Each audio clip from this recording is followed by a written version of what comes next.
జరగాల్సినది జరగలేదు. ఎందుకు చెప్తున్నామంటే కులగణ జరిగితే తేలిపోతుంది ఏమనేది. అంటే దేశంలో ఎస్సీ ఎస్టీ బీసీ మైనార్టీ వెనకబడిన వర్గాలందరూ కానీ ఈరోజు కులగణ జరిగితే ఎవరికి ఏముందనేది కానీ తెలిసే అవకాశం ఉంది. కాబట్టి ఎవరైతే అధికారంలో ఉన్నారో, ఎవరైతే రాజ్యం చేస్తున్నారో, ఎవరైతే దానికి సంబంధించిన వాళ్ళు ఉన్నారో వాళ్ళు కులగణ జరుపుకోకుండా అడ్డుపడుతున్నారు. అది జరగాలనేదే మా ఉద్దేశం.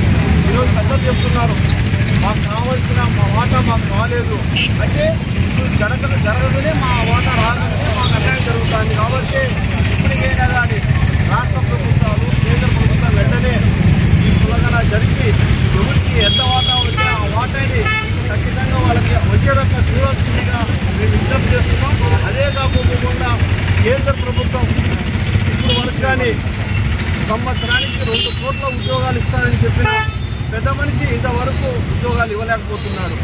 ఈరోజు ఈ రాష్ట్ర ప్రభుత్వం మొన్నవేన ప్రభుత్వం కానీ ఎస్సీ ఎస్టీ బీసీ మైనార్టీ కార్పొరేషన్లన్నీ కానీ మూతపడినాయి. అవన్నీ కానీ ఇంతవరకు కానీ ఓపెన్ కాలేదు. అవన్నీ కానీ తెరచాలని మేము తెలుస్తున్నాం. ఎందుకంటే అణగారిన వర్గాల కార్పొరేషన్లే మూతపడిపోతే అణగారిన వర్గాలు ఎవరు చూసేది? పైనకి మాత్రం బ్రహ్మాండమైన స్టేట్మెంట్లు వస్తున్నాయి పేపర్లో. అయ్యా బీసీలకి ఇది, ఎస్సీలకి ఇది, ఎస్సీలకి ఇది, మైనార్టీలకి ఇది ఇవి ఎక్కడ వస్తున్నాయి?